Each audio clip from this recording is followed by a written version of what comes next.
A very good afternoon, Excellencies, ladies and gentlemen. On behalf of the Indian Council for World Affairs, I welcome you all to the 48th Sapru lecture to be delivered by His Excellency Dr. Hourn, Secretary General of ASEAN, on the theme ASEAN-India Comprehensive Security Partnership, Strategic Partnership in the Evolving Regional Architecture. Before I request Ambassador Vijay Thakur Singh, Director General, ICWA, to deliver the welcome remarks, I kindly request all of you to turn off your cell phones or put them on silent mode. Ma'am, the floor is yours.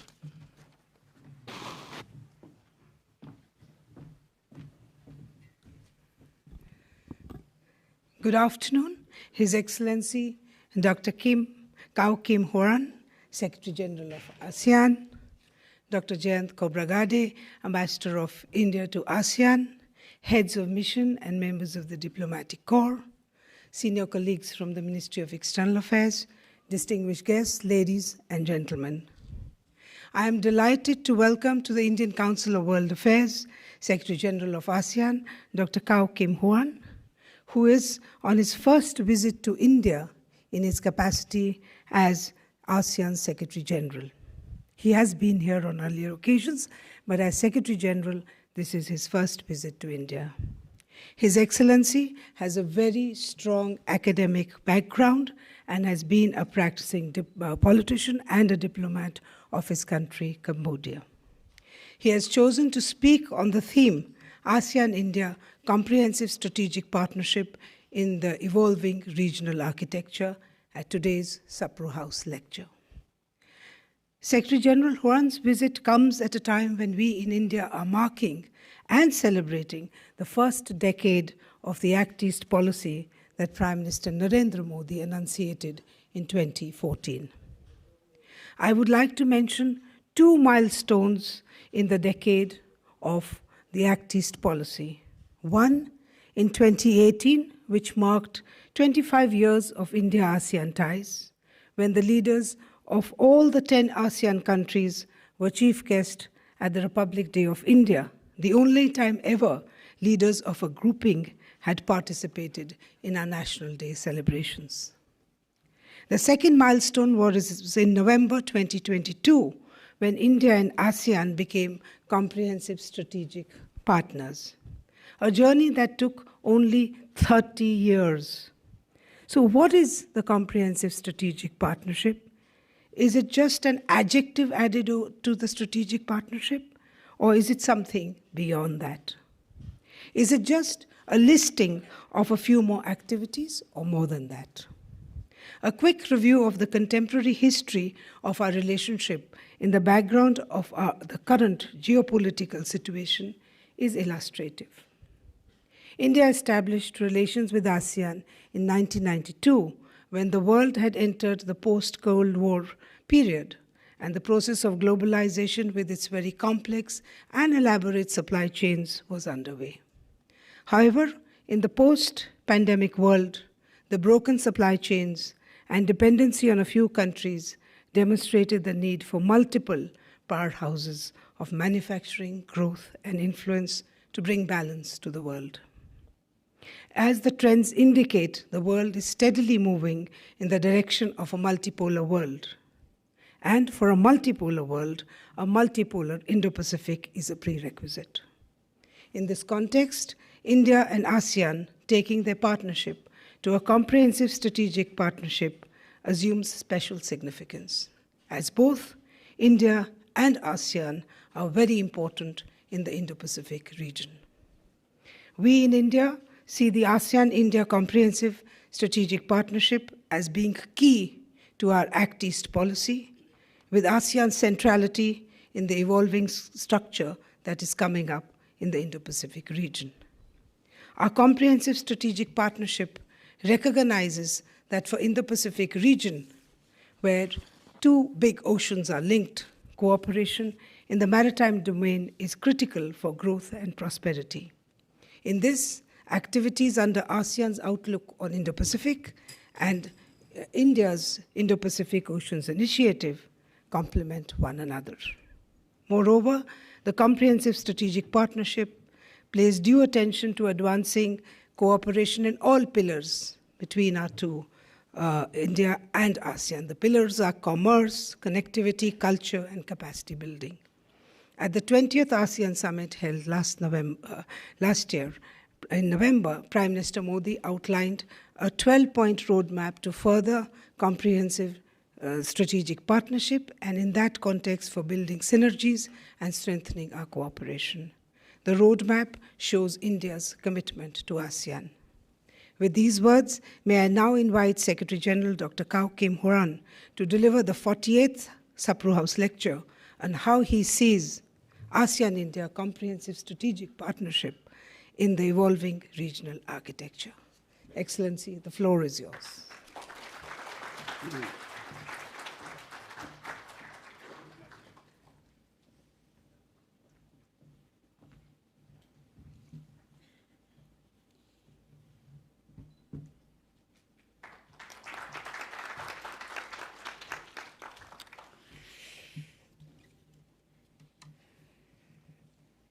Your Excellency, Ambassador Vijay Thakur Singh, Director General of Indian Council of World Affairs, Excellency Jayant Kubragat, Ambassador of the Republic of India to ASEAN, Excellencies, distinguished ambassadors, Excellencies, distinguished ladies and gentlemen, scholars. I'd like to start by expressing my gratitude to the Indian Council of World Affairs for this kind of invitation to speak under this 48th Sapru House lecture on the topic of the ASEAN-India Comprehensive Strategic Partnership in the evolving regional architecture. I also want to put on record my appreciation go to the Ministry of External Affairs for the invitation to visit India in 2024. This is my first working visit in 2024. So India I've chosen as the first country to visit. And I want to also extend my appreciation to Ambassador Jayant for all the arrangements. Today, I will highlight some of the key issues that have defined our relations, cooperation, and partnership between ASEAN and India. As you know, this year would mark 32 years of our cooperation, of our direct relations. But ASEAN and India relations are not defined by this 32 years of cooperation. We are defined by geography, defined by centuries of cooperation, of relations. We go back as early. And what I'm going to do is that I'm going to focus a little bit since the establishment of ASEAN, and go through very fast, and then we come back to focus on more on the ASEAN-India CSP. But as you know very well, the history of ASEAN, that when it was set up back in 1967, the world was still very much, at the time, was still very much in the Cold War, the Korean War, the Vietnam War, among other conflicts around the world. And the region was basically very much still uncertain. And almost half of ASEAN member states was still very much involved in conflicts. So you can see that the region at the time and the region now. But when the ASEAN leaders decided to set up back in 1967, the original members, the goal was very much clear, and that the goal was basically peace and focus on prosperity, and that's economic agenda, economic cooperation. And what I want to say is that ASEAN started through the establishment of the Bangkok Declaration in 1967, and over the years you've seen all the key instruments. And then we had the Zone of Peace and Cooperation, we had the Treaty of Amity and Cooperation, then later on we had Concord I, Concord II, and certainly the ASEAN Charter back in 2007 that lended or gave ASEAN legal personality. So all of these were basically happening after the end of the Cold War. Also with the expansion of ASEAN membership, started with Brunei, for example, back in 1984, the first enlargement, then came the second enlargement in 1995 with Vietnam being admitted, and the third enlargement came through the inclusion of Laos and Myanmar. The fourth enlargement came with Cambodia as a new member back in 1999. And in 2022, the ASEAN decided to expand the membership to include Timor-Leste as an 11th member, but of course still observer status. I'll just give you a quick snapshot of the what comprise ASEAN today. And of course, through that, we have also the increasing number of the dialogue partners, starting out initially, many of us sectoral dialogue partners, in the case of Australia and Japan, back in 1974, for example. And this year, last year, we celebrated the 50th anniversary with Japan, and this year, just next month, we will celebrate the 50th anniversary of our relation with Australia. So all of this, just want to mention to you, Excellencies, ladies and gentlemen, is just the snapshot of the past. But what has come about is that the establishment of new mechanism, particularly with the establishment of the ASEAN Regional Forum, the East Asia Summit, the ASEAN Defense Minister Plus, all these new mechanisms came about very fast. Particularly, we talk about after the end of the Cold War. And I think all of this is that these new mechanisms are very important. Now today, what we've seen in ASEAN is that the key instrument that has been expanding rapidly, and that is the Treaty of Amity and Cooperation in South Asia, TSC. And this key document that started out in 1976, today we have a total of 54 high contracting parties, 10 from ASEAN member states, and of course, 44 non-ASEAN, but of course should be 43, and then Timor-Leste is another country in South Asia. So in total now we have 54 high contracting parties, but now we have also new countries that will be added on, include Algeria, Finland, Mexico, Luxembourg, and Spain. Particularly Mexico, Luxembourg, and Spain will be ready to come on board to ratify. We're looking at sometime later this year, either in July or in October. Actually, ladies and gentlemen, I think what we know is that ASEAN's position has always been focused very much on the culture of dialogue and the habit of consultations, and also the strategy of external engagement. It's very clear, I think external engagement has always been the key strategy that ASEAN has always been working. Particularly with our external partners, whether through the ASEAN Plus One arrangement or modality, ASEAN Plus 3, or through the AOF. We have 27 member states now. And then, of course, also through the ADM Plus, the defense sector, and the ASEAN Summit is the strategic leaders-driven meeting. I want to share with you, Excellency, today that we have a total of 11 dialogue partner countries, 7 sectoral dialogue partners, and 5 development partners that are actively engaging with ASEAN.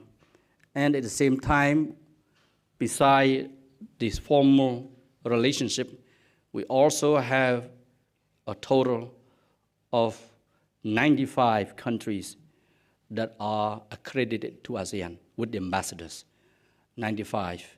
We talk about ASEAN, but 95 countries that have already being accredited ambassador to ASEAN, work closely with ASEAN. And this is growing. I think this is very important for ASEAN in terms of our engagement, but also in terms of cooperation. The way we work in ASEAN, of course, we work through a number of levels of engagement. For example, with India, we work with India through bilateral cooperation, meaning between India and each ASEAN member state. We also work through regional cooperation arrangements like the Mekong-Ganga Cooperation, MGC, or other sub-regional arrangements also.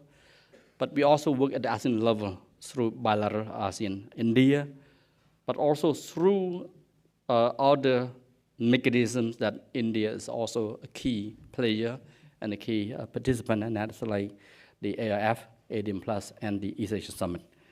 And of course, also, we collaborate at the international level also. As you can see, I just want to say that all of this cooperation also guided by various frameworks and principles that we have been working together between ASEAN and India. And of course, certainly, all of these are very much because we have shared interests. The interest in the political and security cooperation, the interest in economic cooperation, the interest in social, cultural cooperation. At the moment, you're looking at economic area, for example, our trade with India. We have bilateral FTA with India. So the volume trade is quite significant. Of course, we can do a lot more, but at the moment is that we are looking forward. I think particularly our economic ministers will be discussing with India counterpart in terms of reviewing the ATIGA, the what we call ASEAN-India trade in goods, but also to looking at our bilateral FTA. We have to make sure that the bilateral FTA remains relevant to the business community, particularly the business and companies. And that's very important for both sides. I also want to highlight that at the moment, if looking at how the people of ASEAN looking at ASEAN itself, because sometimes this is something that people ask, how is ASEAN being viewed by its own citizens, right? And that's very important in terms of raising the profile of ASEAN identity. Of course, based on the poll that was conducted back in 2018, that was back in 2018, on the poll on ASEAN awareness. And what we found is that 94% of the general public that have been surveying identify themselves as ASEAN citizens, okay? So that's very high, 94%. At some level, of course, they consider themselves as ASEAN citizens. And 2/5 of citizens strongly affiliate themselves with ASEAN. So I think this, I want to share with you these statistics in terms of how the people in the region in ASEAN are looking at ASEAN as a whole. But also there is a higher proportion of the general population at roughly about 83% that see themselves benefiting from being citizens in ASEAN. And you might ask, what's the benefits of being ASEAN citizens? What I can say is that, well, first, of course, in ASEAN, the 10 countries, we don't need visa, right? 671 million people do not need visa to travel among the 10 countries. You can just book your flight, get on the plane, where you want to go with ASEAN zone. It's there. Also, you can see also the benefits of increasing connectivity. Before you want to travel, say, from Laos to go to Manila, you had to transit somewhere overnight, whether in Bangkok, Singapore, Kuala Lumpur. But today, there's no need to transit, see, at all. Also, because ASEAN increasingly become an integrated market, we're able to attract foreign direct investment. We look at the number back in 2022, just right after the COVID. The volume of FDI, ASEAN came second place, only after the United States, as the destination for FDI inflows. And based on the numbers, meaning that compared to 2019, the volume of FDI almost doubled to the what we received before COVID-19. So this is a benefit. Of course, investment, it means that we create jobs, increase exports. In fact, in terms of trade, for example, India ranks 8 as the top trading partners. Of course, we have other countries that we do in terms of top trading partners, like the EU. EU ranks 3rd in terms of as a trading partner. Also, we have with China. I think China is a top trading partner in the past 14 consecutive years. So with the US, Japan, Korea, Australia, all of these are the key trading partners with ASEAN. So I mentioned all of this to you that things are moving rapidly. But then, of course, I'll have to share with you the challenges we face. There are a number of challenges we face. And I cannot just raise only the positive, but also there are challenges we face also. The challenges, of course, started back in 1997. You may remember the Asian financial crisis.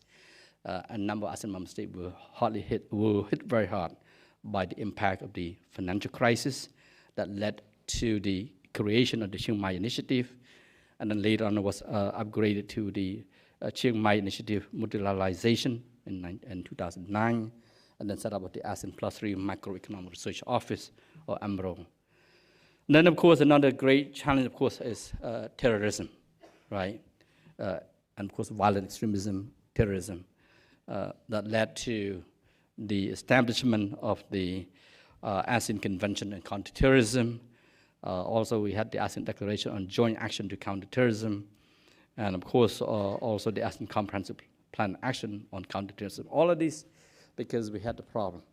So that's, even today, we don't take it for granted when it comes to terrorism, for example. Another challenge, of course, you could say, of course, the pandemic, COVID-19. And even today, we still believe that the pandemic remains a challenge, but also there could be a possible new pandemic. That's why the ASEAN leaders decided to set up the ASEAN Center for Public Health Emergency and Emerging Diseases Active to be based in 3 ASEAN member states, in Indonesia, Thailand, Vietnam, to have shared responsibility. So again, the pandemic is another important issue that we have to address in terms as, we see it as also a challenge. Another area, of course, you know very well, climate change is a key issue that still very much, I think is something that we have to focus on very much in terms of the impact, because the region is very much prone to disasters, particularly natural disasters. So all of this, I think, is very important. Of course, I cannot say that one of our greatest challenges, of course, the rising tension. We talk about the geopolitical, geoeconomic competition. It's there. It has been there. It is something that we are looking at very closely in ASEAN. You know very well that this is very much, it's not only about the competition or rivalry, but something that for the region we have to really manage. And that's why for ASEAN we have worked very hard to, on the one hand, promote confidence building. Also, we have to enhance strategic trust and focus on conflict prevention. All the consultations and dialogues and diplomacy that we have regularly, annually, is to ensure that the region remain peaceful, stable, and secure, so that we would be able to promote, would be able to use more of our resources and efforts focusing on building the prosperity agenda for our people. And that's important. So let me move forward, of course, a little bit on other challenges.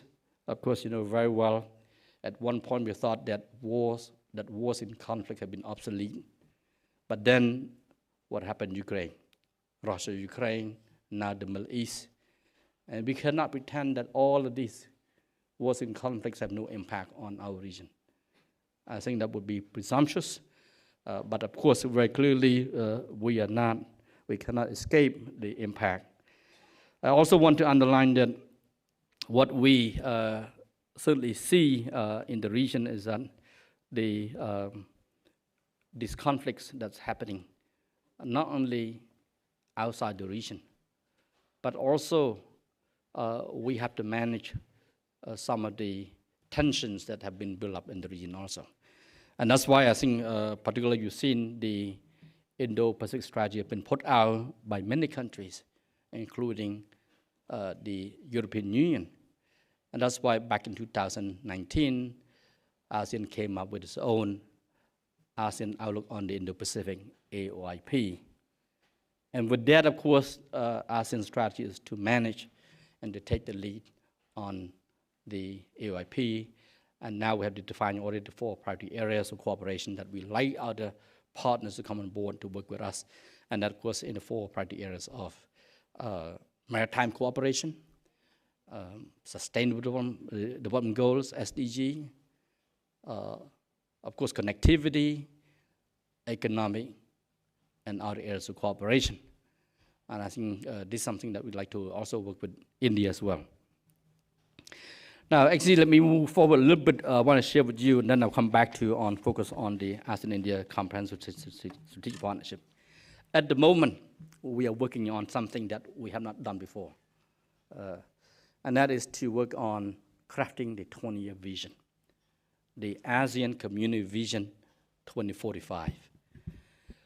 You know, in the past over 50 years, ASEAN never had such a long-term vision, a 20-year vision. But now we are working on a 20-year vision that would start from 2026 until 2045, that's 20-year vision. The draft has been completed. Our leaders have taken note of it. And now the Highlight Task Force, particularly from the 3 pillars and the connectivity, we are working on crafting the strategic plans. There will be 4 strategic plans to implement this 20-year vision, a community vision. So that's something that we would like to, I'd like to share with you, because I think based on what we have done is to look at the mega trends, what we perceive to be the challenges that facing our region and the world in the next 20 years. So based on this is that we come up with the vision, the community vision, and then the 4 strategic plans on how we will implement the 20-year vision. As you can see, you know, one thing I cannot pretend that I will not raise, and this is something that I had a very good discussion this morning with Excellency Minister of External Affairs, and one of the issues that I raised, we like to see India, of course, at some point come on board joining with us on the Regional Comprehensive Economic Partnership. We believe that this is all for the I think interest for all of us. Now let me focus on the ASEAN-India CSP. Actually, I think it's something that I like to focus on. Actually, I just want to say that ASEAN-India has been working together in 4 phases already. Starting in 1992, you mentioned, Ambassador, we were the sectoral dialogue partners. And then in 1995, the partnership was elevated to the full dialogue partnership. In 2012, that partnership was elevated to strategic partnership. And then in 2022, 10 years later, it was upgraded in 2022 to comprehensive strategic partnership. And you make a point which I listened very carefully. What is CSP? Is it just additional activities, or just something we put in a statement? No, I think basically what we have here is that we have built strong foundational relationship based on trust. Trust is the key. ASEAN and India, we define by geography. We have land and maritime borders. We are neighbors. We also, I just mentioned earlier, we define by centuries of relationship. I think we are no strangers to each other. We've been working together. And also, we have close relationship between people and people, okay?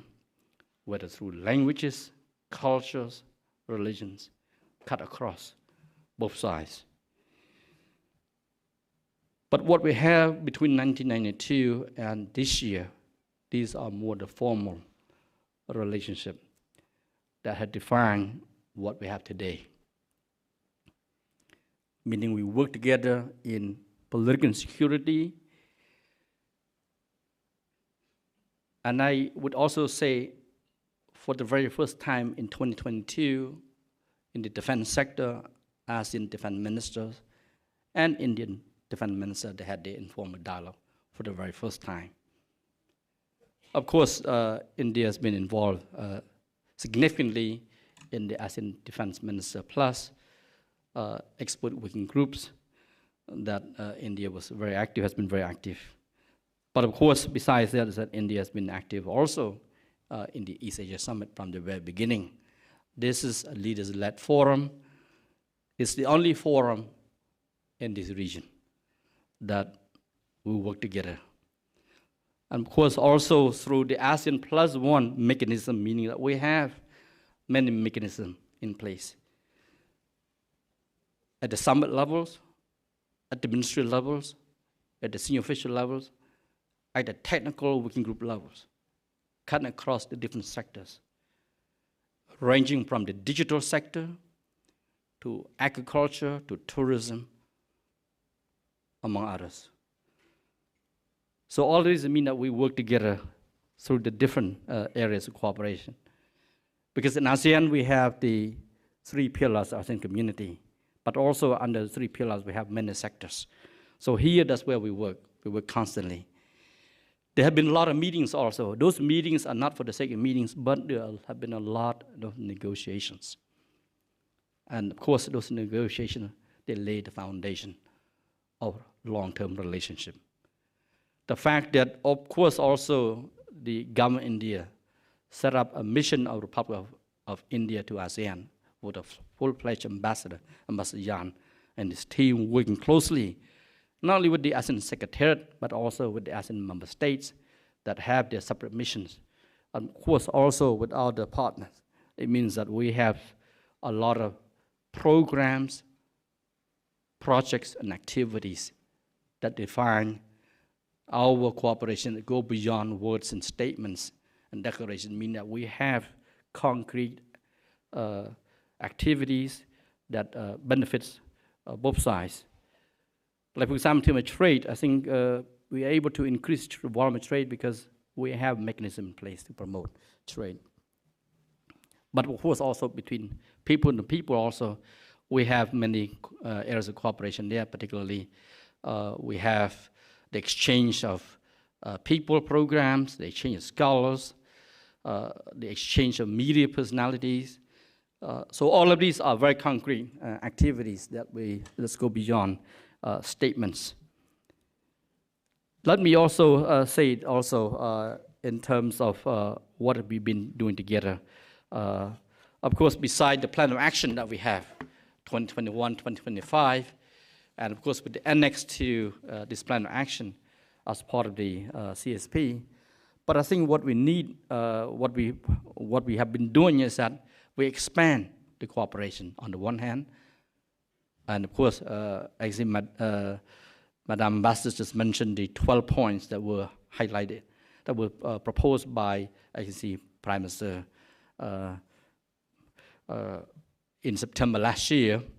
That was something put forward, and now we're looking at how we implement some of those proposals that have been put forward also. But also we have deepened the cooperation to make sure that the areas of cooperation become more productive, more beneficial on both sides. And I think, for example, in the areas that we're now working on very closely, maritime cooperation. I think we did some work there together already because India is a maritime nation. ASEAN is a maritime region. Of course, with the exception of Laos as a landlocked, but everyone else, or other ASEAN member states are also maritime nations as well. So ASEAN community is really a large space of maritime. So maritime cooperation is an area that we've been working together. Now, of course, also in the tourism sector, we're looking at how we can expand this area, for example. We have 671 million people. So our tourists right now go to Japan, China, Korea, for example. Why not come to India? I think this is an area that we should expand, for example. The same thing, we should also welcome tourists from India to ASEAN as well. There are more increasing what we call air connectivity between the two sides. more flights, more passengers on both sides. I think this is all good. I think that's something that we're looking forward to expand between ASEAN and India under the CSP here. Also, another area that we look forward to work with India in the areas that we believe these are the new drivers of ASEAN economy. We have the green, blue, circular, and digital economy. Okay.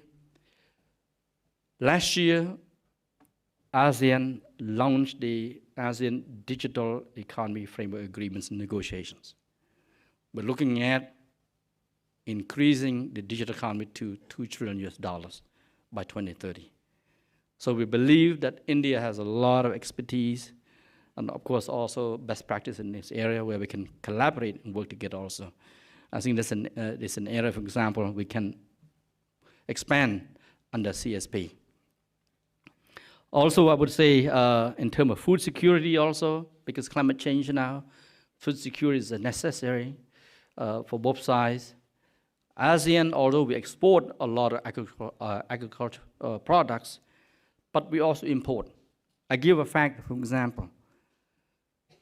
One of the ASEAN member states, like Malaysia, import a lot of chicken from China, a lot of chicken.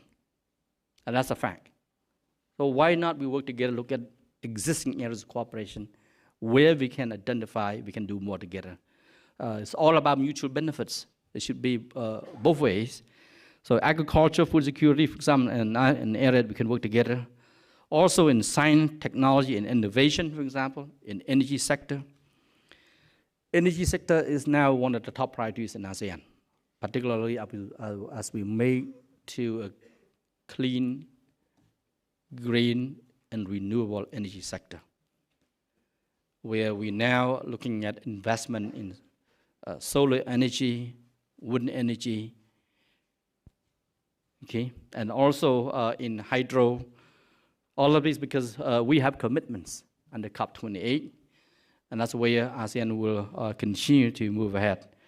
But based on the study by the ASEAN Center for Energy in ASEAN, our energy needs will continue to grow because of the economic growth, but also in terms of population growth.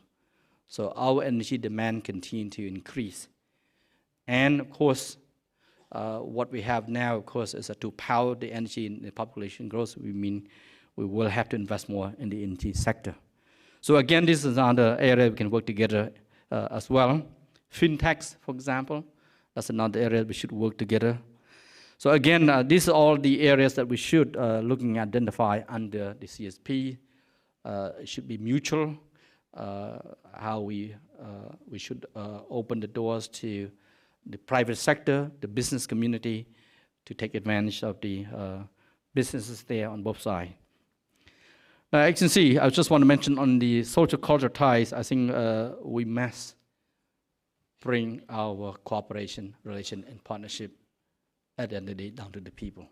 How do people benefit from our CSP? And that, of course, through various exchange programs involving youth, students, media, artists, among others. I think we have to really deepen. We need to do more in this area. I think this is something that we should be actively promoting. We will work closely, of course, with the mission of India to ASEAN. We will work closely with the different blind ministries from both sides, how we can promote. The ASEAN Secretary, of course, will also be a strong supporter to your mission of India to ASEAN. Of course, also the ASEAN sectoral bodies, how they can take advantage in promoting the relationship. Now, of course, there are certain sectors that we don't have mechanism in place yet. And that's something we'd like to see forthcoming, how we can expand. And then we have more to include India, back to back with India, with ASEAN. And that's something that our member states will have to look at what more can be done to expand. So again, actually, I think for the CSP here is that we have a lot of room for to grow. We have the new areas, but also the existing areas where we can deepen to make sure that we take advantage. Just want to say trade, development trade. I'm sure at the moment we can move up the slot. So I think it means that our economic ministers and your economic minister will have to work together to see how can we increase trade on both sides, take advantage of the opportunities that we have now. In terms of market size, of course, India is 1.4 billion people more. ASEAN is growing, soon to be 700 million. So it's about almost half of India. And of course, combining ASEAN and India together is over 2 billion already. I think there's enormous potentials, enormous opportunities there. Now, of course, let me move on, and then I will stop there, and then we have discussions. Excellency, I just want to mention also the area that we should be working together very closely, and that, of course, peace and security. We cannot take peace for granted, given the world today.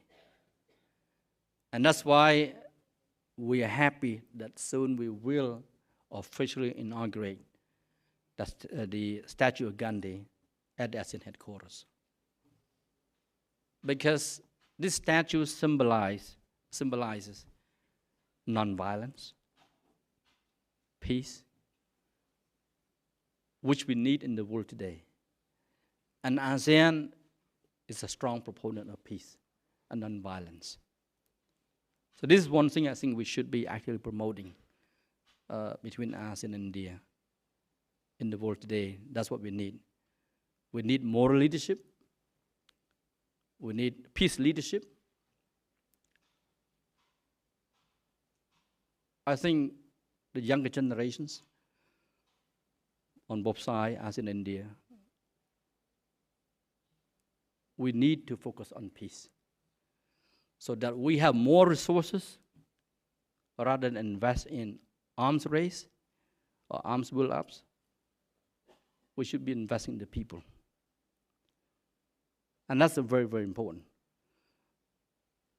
And why I say this, because with all the resources we have, we should focus on human resource development.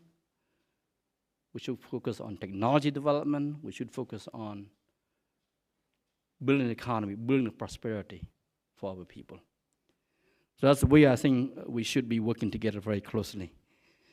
And to also, we work to reduce tensions in the region and the wider region. Because with increasing trust, strategic trust, we can do more together. Particularly, I'm sure also for ASEAN, we are a strong proponent of an open, rule-based trading system. And we want to see more trade in the world.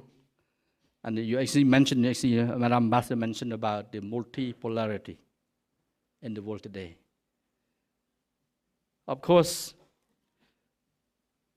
between ASEAN and India, we should be actively promoting this. A world that will focus so much more on the interests of the people in this region. As in India, say over 2 billion people. So I think what we need to do is to have greater voices in global and international affairs.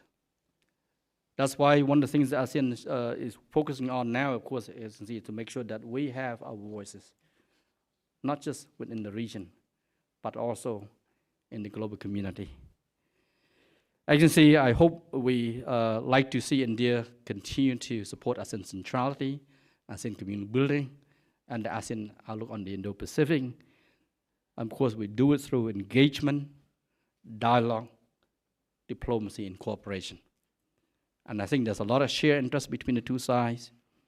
That's where we should be focusing on. We should spend more energy working together. I think it's basically trust is really the key in our partnership. The more trust we have, I think the long-term future can be assured. So with that, let me stop here, Excellency, and I will be able to take more. I will have more time to discuss on other issues. But I want to end by saying that I think there's still a lot of opportunity between ASEAN and India to work together in all areas of cooperation. And of course, with the strong CSP, ASEAN and India can play an active role. With that, thank you very much, Excellency, and good afternoon to you.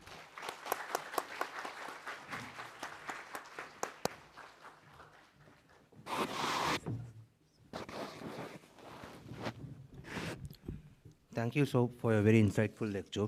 I request the Chair, Ambassador Vijay Thakur Singh, to moderate the discussion. Thank you so much, Excellency, for your remarks. Thank you so much, Excellency, for your remarks.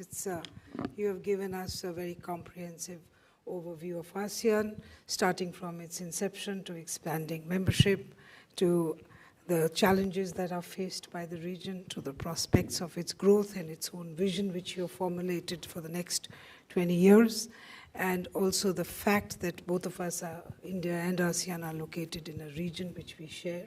We are maritime neighbors, we are land neighbors, and in that shared space, in the maritime domain, we have a considerable amount of possibilities to work together, as you mentioned, Excellency. But the basic ingredient of India-ASEAN CSP is trust. And that trust gives us the opportunity to work with each other in a range of topics, from security, political engagement, to trade, to culture, to people contact. And today in the audience, Excellency, we of course have a range of participants, from former diplomats, currently serving Secretary to Government of India. We have students, we have media, we have diplomats. So I look forward to questions from the floor and your answers. What I would do is I take 3 questions at a time.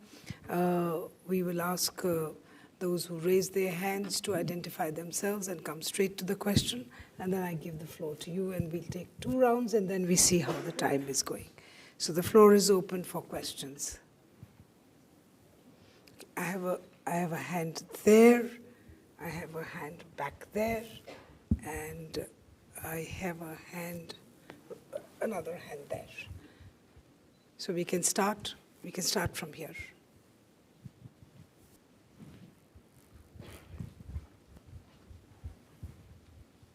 Thank you, sir, for a very insightful lecture.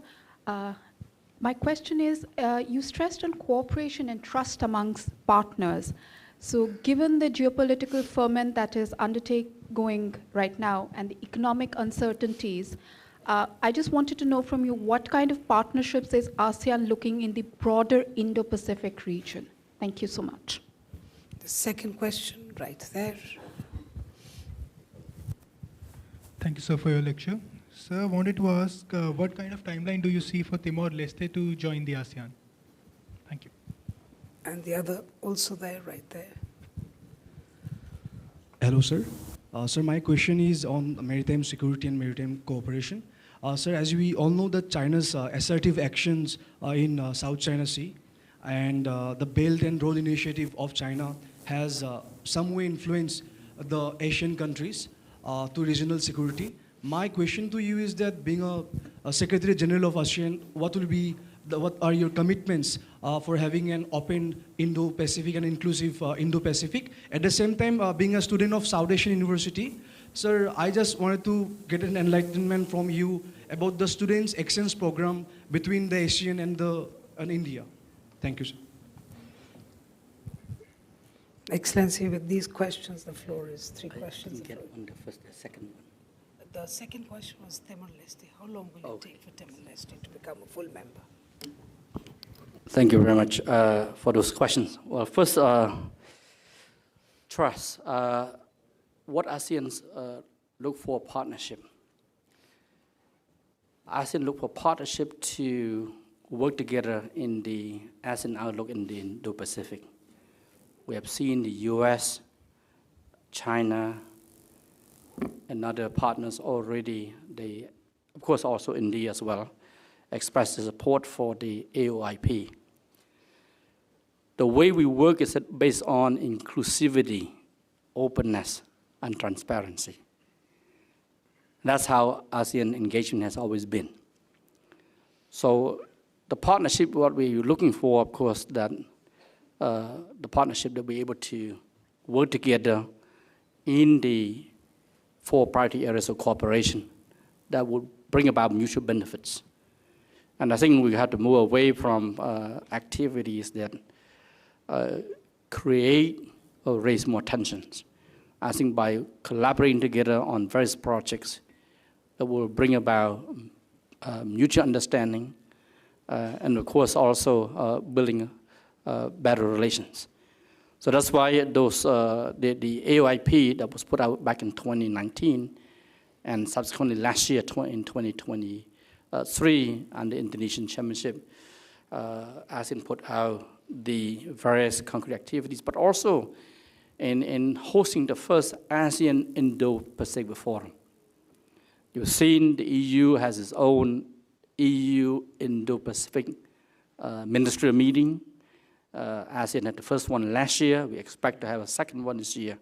So we in the region, we know what's best for our region. I think that's important, particularly for the countries in the region. We have to look at what are the priorities for our countries in the region. That's number one. I think it's what kind of partnership that would promote shared interests. I think clearly, and of course, based on inclusiveness, transparency, and of course, the broader interest. Timor-Leste, we expect, well, right now we're working at 3 levels with Timor-Leste. One, of course, is on familiarization, based on the roadmap, meaning that we have invited Timor-Leste to participate in all ASEAN meetings, from the summit leaders level down to working groups. And we want to make sure that Timor-Leste would understand the working methodology in ASEAN. And I think they have been participating very actively since last year. And also Timor-Leste has already set up its own mission with a full-fledged ambassador in the team in Jakarta. The second set of activities, what we talk about the capacity building. And based on what we heard from the request from Timor-Leste, they expect to train about 2,000 officials across the different line ministries. Because ASEAN is not just the work of the foreign ministry officials. They have to involve all the line ministries, agency. Because the 3 pillars ASEAN community cut across all the different sectors. And I think that's why it's important to involve the capacity building of all the officials. Third, of course, is the list of documents and treaties, agreements that need to be ratified by Timor-Leste before becoming a full member of ASEAN. So having said that, I think it's politically, there's a political commitment by Timor-Leste to accelerate the membership. They want to come in as early as possible. But on the technical side, I think there's still a gap which we'll have to continue to work together. Of course, ideally, I mean, they have asked already when they want to come in. They're looking at maybe 2025. But again, at the end of the day, this will rest entirely with the member states of ASEAN when the membership shall be ready. Yeah. Now, of course, on China's, you say, actions in the South China Sea and the Belt and Road Initiative commitment, I would say like this. ASEAN's engagement with China has been there for some time. We worked with China initially to negotiate for the Declaration of Conduct, the Code of Conduct part, and the Declaration of Conduct of Parties in South China Sea, or DOC. And then that was signed by the foreign minister from ASEAN side, 10 member states, and then foreign minister China. Then that was done in 2002. In 2011, we adopted guidelines on how to implement this DOC in order to promote confidence between ASEAN and China. And then, of course, what happened afterward. And now we've been working on for a few years already, work on the Code of Conduct in the South China Sea. Again, when you look at South China Sea, you're looking at a number of issues. And we have to look at this, we have to see it very clearly. Number one, of course, South China Sea, there are competing claims, okay, involving 4 of the ASEAN member states, because in ASEAN we have 10 member states, and among the 10 we have 4 that are claiming states, plus China, plus Taiwan. So there are competing claims that have to be resolved among the claiming states, okay, using international law. We always advocate international law, particularly the 1982 UNCLOS. So that's at one level. And another level, of course, to make sure we keep the South China Sea as a sea of peace, stability, security, and cooperation. What's important is that we want to make sure that between ASEAN and China, we are able to manage the South China Sea to keep the sea at peace. So through hotlines, through other arrangements, but of course the COC would be a code of conduct that being negotiated. We're looking at both in terms of not just at the outcomes on the one hand, but also the process. The process is equally important. What we need is that a code of conduct that is acceptable by all parties concerned. Okay, that's important. It's not in anyone's favor, but it has to be acceptable by both sides, particularly ASEAN and China. Now, of course, I think I also would want to add that we should not expect that the code of conduct, or COC, would be a panacea for all the problems. Because there's a lot of problems we don't know yet, maybe not emerging yet. There will be emerging issues in the future also. So again, I think what's important is that we must make sure that we keep the sea at peace, and we should not escalate what's happening. And of course, to make sure that what we have is that we should not, we should maintain the current situation. Of course, the issues that we've seen now should be resolved, meaning should be worked out by the parties concerned. Of course, ASEAN continue to monitor the situation very closely, and of course we work with China. Now, of course, I want to add, as you can see, with China, we have a number of mechanisms and many areas of cooperation. And we cannot just see ASEAN-China relation only defined by the issue of South China Sea alone. Okay. Thank you. Thank you, Excellency. And I'll take the next round of questions. I see a hand right there. You already asked a question, didn't you? And I see a hand there, and I see a hand right here. So we start at the back.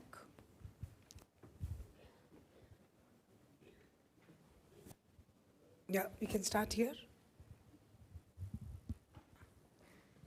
Hello, sir. My question is, what are the challenges that are currently faced by ASEAN in security and political fields? Thank you.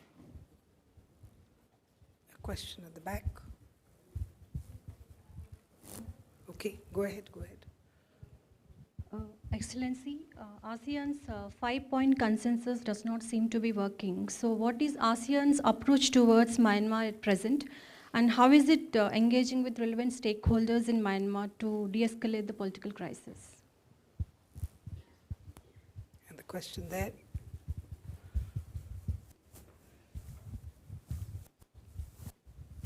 Hello, sir. Sir, there are a number of ASEAN-led mechanisms like the East Asia Summit, the ASEAN Regional Forum, and ASEAN Defense Ministerial Meeting Plus to foster regional trust and cooperation. So my question to you is, how do you assess the effectiveness of these mechanisms? Thank you. Excellency, floor is Thank you very much. Well, of course, there's always challenges. I can admit, because to say we have no challenges, I think is to cheat ourselves. We always have some challenges. In political security, of course, you can say Myanmar is one of the challenges we face. within ASEAN. Myanmar has been, what happened in Myanmar since February 2021 until today, there's a lot of impact of Myanmar on ASEAN's cooperation, on ASEAN community building, on ASEAN relations with our external partners, okay? And we're trying to manage this strategically so that we keep our ASEAN community building moving forward. Of course, also from Myanmar, you have seen people leaving Myanmar to other neighboring countries, of course, neighboring countries of Myanmar, but also to other ASEAN member states as well. And that's something that I think we see it has been happening. And of course, we need to address the issue of the Myanmar people, meaning that we have to do what we can to support Myanmar, particularly Myanmar people. I'm talking about Myanmar people. The political dimension, of course, the challenge, of course, is how to make sure we are able to deal with the geopolitical dimension. There is a geopolitical dynamics that's taking place at the moment, and ASEAN, we do not want to be a proxy to any major or to any great powers. That's why ASEAN had to define its own priorities. ASEAN will have to continue to lead the ASEAN-led mechanisms, and we have to work with all the great powers, because they are also ASEAN friends and partners, and it's not easy, as you know. But of course, in terms of the security also, we have a number of non-traditional security challenges, right? Ranging from trafficking a person, we still have an issue.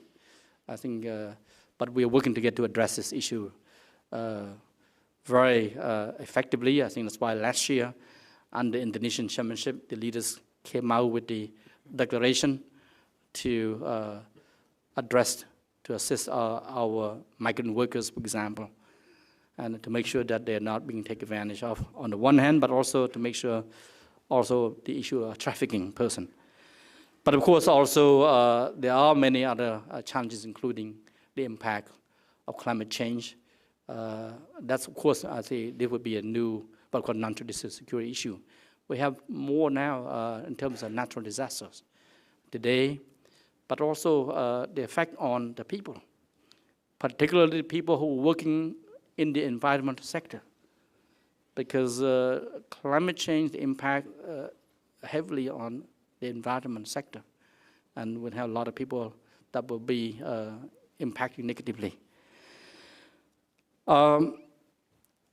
In terms of 5PC, I don't think there's anything wrong with 5-point consensus. It's, in fact, I think this is a good reference point that the ASEAN leaders have adopted. What we need is the cooperation from Myanmar authorities to work with ASEAN on the 5-point consensus. Because what we want is for Myanmar to take the lead. It's going to be a Myanmar-led, Myanmar-owned process. And ASEAN will continue to engage with Myanmar. And our leaders already said that by engaging with Myanmar, that does not mean we lend legitimacy to the regime in Naypyidaw, on the one hand, but also we have to engage with all the different stakeholders. And that's why one of the 5-point consensus is to engage through the inclusive political dialogue. And that's why we have, for this year in 2024, the new special envoy of ASEAN chair on Myanmar, I can see Alunka Kittikon, who has been actively only in the first 6 weeks engaging with the different stakeholders, those in power, but those also are outside Myanmar, include NUG, for example. And so he just, in fact, briefed the UN Security Council just recently.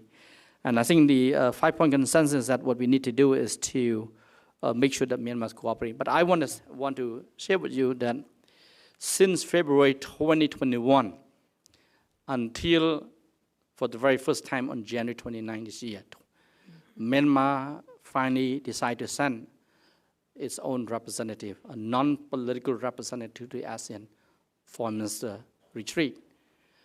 This was the first time that we see in Myanmar is responding to ASEAN. That when ASEAN said that they would not be able to have a political representative, only allow the non-political representative. That's for the first time that Myanmar is sending it. So I think this is some new development, but also another development that Thailand and Myanmar are working on another front for the humanitarian assistance. I think this is something that we work on in ASEAN right now, is to focus on the people of Myanmar who have been affected by the situation inside the country. So we focus on how can we assist the Myanmar people. And of course, in Myanmar, there are three dimensions. We talk about humanitarian assistance, Excellency, Madam Ambassador. We talk about the people who have been affected by the regime since February 2021, the IDPs. We're looking at roughly about 2 million IDPs inside Myanmar who require basically about $1 billion of assistance to address them. Second, we have to address the impact of Cyclone Mokka that took place in May last year. There's still the impact still there, particularly the people in the communities. And then, of course, the work on the repatriation of the people from Bangladesh to Rakhine State. That's another issue. Of course, this is something that we are still looking at very closely. Now, of course, coming back to the question on ASEAN mechanism, how effective they are, I would say when you talk about how effective they are, we're looking at degrees. But certainly, you're looking at within this region. Are there other mechanisms in place like the East Asia Summit that are able to bring together the leaders to meet, discuss on issues that they believe are important to them, like the Asia Summit. Of course, there are certain identified issues, but also when they meet, they can also raise any issues. I think what's important for ASEAN is that we are promoting a culture of dialogue and the habit of consultations. And of course, constructive engagement. That's very important. Dialogue, diplomacy is better than, I think, open conflict. Okay, that's what we need. And in terms of, just give an example, ASEAN +3, we have a lot of trade and investment in tourism and connectivity.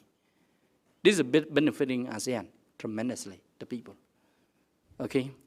With US, for example, we work with US. US is the #1 investor in ASEAN in terms of the total amount of foreign investment. China ranks second. So we bring a lot of innovative investment through our cooperation. Also in terms of volume of trade, I think how effective, I think it depends on the interest, how we want to look at. But of course also today we don't have open conflict. We are at peace. And that's why we continue to invest in this mechanism, meaning that as long we discuss, as long we negotiate, as long we talk, I think it's better. And that's what ASEAN is doing right now through what we call the power engagement. The power engagement is power of influence. I think that's important for us in ASEAN. Take more questions? Yes, please. I know we are running out of time, but His Excellency Secretary General has agreed to take another round of questions. So I recognize one hand here, one hand right at the back, and maybe I'll take one in the center here. Okay, right. You can start. Thank you, ma'am. Excellency, I have a question that is, ASEAN has comprehensive strategic partnership level relationships with Australia, China, Japan, the US, along with India. What are the synergies you see in these 5 CSPs? And do you foresee that ASEAN will enter into a CSP level relationship with other countries? If so, who may they be? Thank you. Thank you. You could go here now, right here.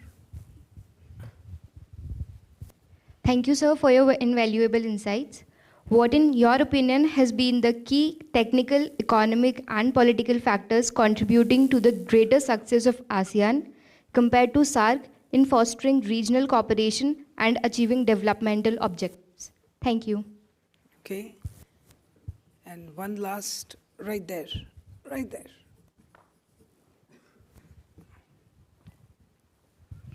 Thank you, ma'am. I'm a student from South Asian University. My question is, how does ASEAN see Quad? Does ASEAN see Quad? See Quad as sideline in Indo-Pacific region, given its geographical centrality in the region? Being SG of ASEAN, do you wish to expand Quad as Quad Plus? Thank you. This is a question on Quad. Yes. So, Excellency, the floor is yours. Thank you very much. At the moment, yes, we have 5 CSP. We have the US, Australia, India, China, and Japan. I think it means that we've been working together on many fronts, many areas of cooperation to be able to reach this level. Of course, you asked about the synergies. 4 out of the 5 are Quad members, okay? And with the exception of China, the other 4 are Quad members. We believe that as long Quad support ASEAN centrality and does not undermine ASEAN centrality. And of course, we like to believe that it complements the work of ASEAN. And of course, what we have seen, the various statements put out by Quad has indicated that Quad support ASEAN community building, ASEAN unity, ASEAN centrality. And I think we take every word at face value. Of course, the Quad has its own roles, collectively and individually. And we don't know yet how Quad will evolve over time. I think that remains to be seen. But at the same time, right now, we have Republic of Korea. We expect to become another CSP within this year. We have just received a request from the EU to upgrade the strategic partnership to also CSP as well with the EU. So we see this is coming up. We also have other countries are requesting to become sectoral dialogue partners and development partners for ASEAN. This is also something that we continue to work on as well. So what I want to respond to this question is that I think there are different levels of synergies that we can work with. And I think with Quad, this is something that we don't deal directly between ASEAN and Quad per se, but we work with each individual members of Quad. On the political, I think technical factors that contribute to the success of ASEAN, I think number one, I think ASEAN has a strong belief in ourselves, in working together. I like to say, and I think maybe my colleagues friends from ASEAN member state will agree, I'd like to say that ASEAN, we don't have the 3 no's. We don't have big brothers, big sisters. All ASEAN member states make the same equal contribution, all right, to the operation ASEAN. Doesn't matter you are LDC or you are a developed economy. It's the same amount of contribution. So we have no big brothers, no big sister. That's first no. Second, there's no core group in ASEAN like the EU. All right, there's no core group. Third, we have no block within a block. Okay. We have sub-regional cooperation in which they consider to be the building blocks of ASEAN community, but there's no block within a block. So that's why I think this is one of the, I would say, important factors that contribute to the trust building in ASEAN. Of course, also there are other factors that spell out in ASEAN Charter. the decision-making process by consensus is a key factor. Of course, there's a lot of critics out there. They say decision-making by consensus is not working. But it is very important in terms of the process, how we see in ASEAN, because once we reach a consensus, it is unbreakable. We have to be patient as we negotiate. I think that oftentimes it takes a little bit more time, but at the end of the day, once we have consensus, there's no way we can break ASEAN on that, and we have complete unity. Also, I want to add that another factor that has brought the success to ASEAN is that I just keep mentioning that the habit of consultation and the culture of dialogue. When we work together, meaning that we know each other well, and we work at the comfort level of each other. And I think this culture that we've been working, the culture of engagement has been there. And that's why I think we don't consider ourselves as a regional organization. We consider ourselves as an ASEAN community, a community that will work for the interests of people. Finally, of course, based on Quad, I think the last question here, I want to come back briefly. Quad is one of the new minilaterals that have been set up in the Indo-Pacific region. You have certainly, of course, AUKUS is another one. Then, of course, there are other minilaterals that take place. Some are less significant than others. I think it's normal to have this taking place. But I think what's important to ASEAN is that as long they do not undermine the role of ASEAN in the region, I think, and of course, as we have heard, that they support ASEAN and they participate in the various mechanisms of ASEAN, I think that's all in the interest of ASEAN member states, ASEAN as community, but also in the interest of our ASEAN external partners. I thank you. Thank you so much, Excellency, for taking a range of questions regarding from the membership of East Timor to Myanmar to Quad to working of ASEAN.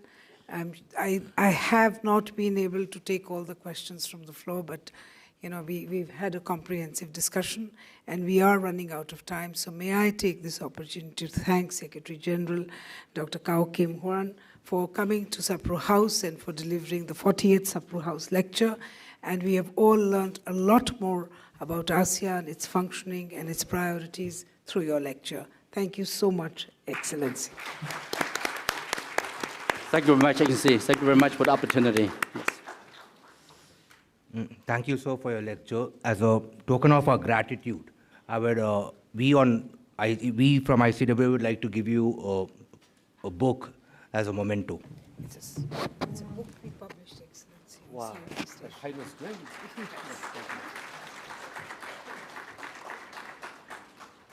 Thank you. Thank you, sir. Ladies and gentlemen, thank you for joining us today evening for the 48th Sapru House lecture. I request all of you to join us for high tea at the foyer. Thank you. Thank you. Thank you. I hope you will have an opportunity to visit.